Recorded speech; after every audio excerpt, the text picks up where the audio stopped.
जादुई 3 लहंगे।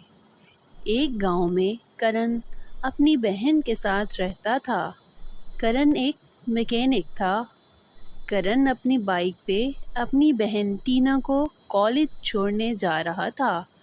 रास्ते में टीना की सहेलियां टीना को देख रही थीं। ये सब टीना को बहुत अजीब लग रहा था। भैया, मुझे यहीं उतार दो। लेकिन टीना, तेरा कॉलेज तो अभी दूर है। कोई बात नहीं भैया, मैं यहाँ से पैदल चली जाऊंगी। आप मुझे यहीं उतार दो। नहीं बहना, मैं तुझे तेरे कॉलेज उतार दूंगा। भैया, मैंने कहा ना, आप मुझे यहीं उतार दो। उसके बाद करण अपनी बाइक रोक देता है। टीना वहीं उतर जाती है और करण वहाँ से अपने काम पर चला जाता है। कॉलेज पहुंचने के बाद टीना से उसकी सहेलियां पूछती हैं, टीना, वो लड़का कौन था जिसके साथ बाइक पर बैठकर तू आ रही थी? वो कोई नहीं था। कपड़ों से तो कोई मैकेनिक लग रहा था। क्या वो तेरा कोई बॉयफ्रेंड था? वो तो मेरे भैया थे, लेकिन वो दूर के भैया थे, मेरे सगे भैया नहीं थे। तभी मैं सोचूं कि एक मैकेनिक की तुम बहन होकर इतने बड़े कॉलेज में कैसे पढ़ रही हो। उसके बाद जब टीना अपने घर आती है तो वो अपने भाई से कहती है, भैया, आप मेरे कॉलेज मत आया करें। मुझे शर्म आती है कि सब मुझे एक कार मैकेनिक की बहन बोलते हैं। मुझे बोलते हैं कि एक कार मैकेनिक की बहन होकर इतने महंगे कॉलेज में कैसे पढ़ रही हूँ। तुम्हें तो फख्र होना चाहिए कि तुम एक कार मैकेनिक की बहन होकर इतने बड़े कॉलेज में पढ़ रही हो। नहीं भैया, मैंने कह दिया तो कह दिया कि आज के बाद आप मेरे कॉलेज कभी नहीं आएंगे।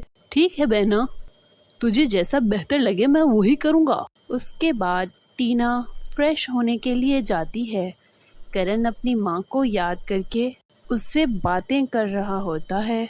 देख रही हो ना माँ, आज तुम्हारी लाडली को मेरे मैकेनिक होने पर शर्म आ रही है। अगर आप जिंदा होती तो मैं पढ़ा लिखा होता। एक दिन टीना के कॉलेज में उसकी सहेली कोमल उससे कहती है, टीना, मेरी शादी तय हो गई है और तुम्हें मेरे सारे फंक्शंस अटेंड करने ही होंगे। हाँ हाँ, क्यों नहीं, बिल्कुल अटेंड करूंगी तुम्हारे सारे फंक्शंस। ये हुई ना बात। तो सुनो, कल मेरी मेहंदी का फंक्शन है, परसों हल्दी का फंक्शन है और उसके बाद शादी। और मेरी तीनों सहेलियों को तीनों फंक्शंस में अलग अलग लहंगे पहनने होंगे।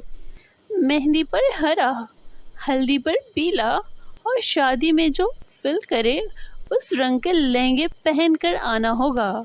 मंजूर है ना सबको? सभी सहेलियां हाँ में हाँ मिला देती हैं। लेकिन ये सब सुनने के बाद टीना लहंगों को लेकर टेंशन में आ जाती है। अपने घर पहुंचकर टीना बहुत देर से इधर से उधर चल रही थी।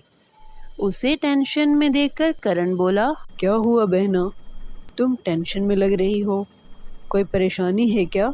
बोलो, क्या सोच रही हो? मेरी सहेली की शादी है भैया और तीनों फंक्शंस में अलग अलग रंग के लहंगे पहनकर जाना होगा। लेकिन 3 क्या, मेरे पास तो एक भी लहंगा नहीं है। मैं सोच रही हूँ कि मैं कैसे जाऊँ। मेरे भैया तो मुझे एक लहंगा तक नहीं दिला सकते। अपनी बहन की बातें सुनकर करण को बहुत बुरा महसूस होता है। नहीं मेरी बहना, मैं 3 लहंगे अलग अलग रंग के ज़रूर लेकर आऊँगा। बस मुझे रात तक का टाइम दे दो। ठीक है भैया, आपको रात तक का टाइम दिया। अब करण इस सोच में था कि वो ये 3 लहंगे कहाँ से लेकर आएगा और वो अपनी माँ को याद करके उदासी से कहता है, मेरे पास अभी इतने पैसे नहीं हैं कि अपनी बहन के लिए 3 अलग अलग रंग के लहंगे ले सकूं। मैं क्या करूं माँ, मैं क्या करूं? मुझे कोई रास्ता नज़र नहीं आ रहा। माँ, मैं क्या करूं? इतने में करण की आंख लग जाती है। तभी उसके ख्वाब में उसकी माँ आकर उससे कहती हैं, बेटा, मुझे एक माँ ने एक भूखे को खाना खिलाते देखकर मेरी मदद करना चाहिए। उसने मुझे तोहफे में 3 लहंगे दिए थे। वो लहंगे मैंने बहुत संभाल कर पलंग के नीचे रखे हैं। तुम वो लहंगे टीना को दे देना। तभी करण की आंख खुल जाती है और वो फौरन पलंग के नीचे देखता है। उसके बाद उसे पलंग के नीचे से एक पैकेट मिलता है। उस पैकेट में देखने के बाद करण को उस पैकेट में से 3 लहंगे मिलते हैं। वो तीनों लहंगे लाल रंग के होते हैं। वो अपनी बहन को अपने पास बुलाता है। टीना जैसे ही करण के पास जाती है तो वो देखती है कि तीनों लहंगे एक ही रंग के हैं। देखो मेरी बहन, 3 लहंगों का इंतज़ाम हो गया। अब तो खुश होना। क्या भैया, मैंने आपसे कहा भी था कि लहंगों का रंग पीला और हरा भी होना चाहिए, लेकिन आप तो तीनों लहंगे लाल रंग के ही ले आए हैं। ये सुनकर करण उदास हो जाता है कि तभी वो देखता है कि लहंगों का रंग बदल रहा है। एक लहंगा पीला और दूसरा लहंगा हरे रंग में बदल जाता है। ये देखकर टीना और करण की आंखें खुली की खुली रह जाती हैं। वाह भैया, लगता है ये जादुई लहंगे हैं। आपको ये लहंगे कहाँ से मिले? माँ ने मुझे ये नहीं बताया कि ये लहंगे जादुई हैं। ले बहना, इन लहंगों को पहन ले और अपनी सहेली के फंक्शंस में चली जा। उसके बाद टीना हरा लहंगा पहनकर कोमल की मेहंदी की रस्म में जाती है। लहंगा पहनकर टीना बहुत सुंदर लग रही थी।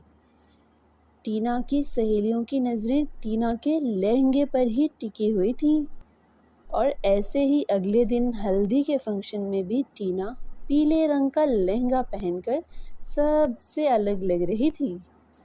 टीना जैसे ही वहां पहुंचती है तो उसकी सहेलियां उसे देखकर कहती हैं, अरे देखो देखो, आ गई इस फंक्शन की जान। इस फंक्शन में तो कोई दुल्हन को देखता भी नहीं है। अगर किसी की नज़र टीना से हटे तब दुल्हन को देखेंगे ना। वैसे टीना, सच सच बताओ, ये इतने सुंदर सुंदर लहंगे कहाँ से लेकर आई हो तुम? ये सब तो मेरे भैया ने मुझे लेकर दिए हैं। तभी कोमल वहाँ आ जाती है और टीना को कहती है, तुम्हारे भैया कितने अच्छे हैं टीना। तुम्हारे लिए उन्होंने तुम्हारी पसंद का ख्याल रखा। लेकिन मेरे भाई को देखो, मेरी खुद की शादी है पर मेरे भाई को अब भी काम से फुर्सत नहीं है। उन्होंने मुझे सब कुछ ला के दिया है, लेकिन कभी भी मुझसे प्यार और टाइम नहीं दिया। कोमल की बातें सुनकर टीना को अपने भाई के प्यार का एहसास होता है। फंक्शन खत्म होने के बाद टीना अपने घर पहुंचती है और अपने भाई के पास जाकर उसे कहती है, भैया आप बहुत अच्छे हो, मुझे माफ़ कर दो। आपके मैकेनिक होने पर मैंने हमेशा खुद को छोटा समझा, लेकिन मैं तो बहुत अमीर हूँ क्योंकि मेरे पास आप जैसा भाई है। अरे क्या हुआ पगली, क्या किसी ने तुमसे कुछ कहा है क्या? नहीं भैया, आपने बचपन से ही मेरी हर ज़रूरत पूरी की है, कितना ख्याल रखा, लेकिन मेरे बड़े होने के बाद मैंने आपके लिए क्या किया? आपको खुद को भाई कहलवाने में भी शर्मिंदगी महसूस की। अब आप मेरे साथ कल कोमल की शादी में चलोगे? नहीं बहना, मेरे पास अच्छे कपड़े नहीं हैं पहनने को। तुम इतनी सुंदर लगोगी तो मैं तुम्हारे साथ कैसा लगूंगा? ये कैसी बातें कर रहे हो भैया? आप मेरे भैया हो और आप मुझे हर रूप में अच्छे लगते हो। अगले दिन कोमल की शादी में जाने के लिए टीना लाल रंग का लहंगा पहनकर बिल्कुल तैयार थी। उसका भाई भी ठीक ठाक कपड़े पहनकर तैयार था। वो अपने भाई को देखकर कहती है, मुझे ये कहते हुए बहुत फख्र महसूस हो रहा है कि मैं एक मैकेनिक की बहन हूँ और आप मुझे इन कपड़ों में भी बिल्कुल एक बिजनेसमैन की तरह लग रहे हो। टीना के इतना कहते ही उसके भाई के कपड़े सूट बूट में बदल जाते हैं। ये देखकर टीना बहुत हैरान होती है अरे क्या मैं कोई सपना देख रहा हूँ? तभी टीना को याद आता है, नहीं भैया, क्या आप ये बात भूल गए हैं कि ये लहंगा जादुई है। चलें, अब चलिए। उसके बाद टीना अपने भाई करण के साथ अपनी सहेली कोमल की शादी में आ जाती है और सबसे अपने भाई को मिलवाती है। दोस्तों, आज मैं तुम्हें अपने भैया से मिलवाती हूँ। ये मेरे भैया हैं। मेरे भैया एक मैकेनिक हैं। आपसे मिलकर बहुत खुशी हुई। आपने एक मैकेनिक होकर अपनी बहन को टीना को हर ख्वाहिश पूरी की और इसे बहुत अच्छे से रखा। अब मेरे भैया की इतनी भी तारीफ मत करो, नजर लगाओगी क्या इन्हें?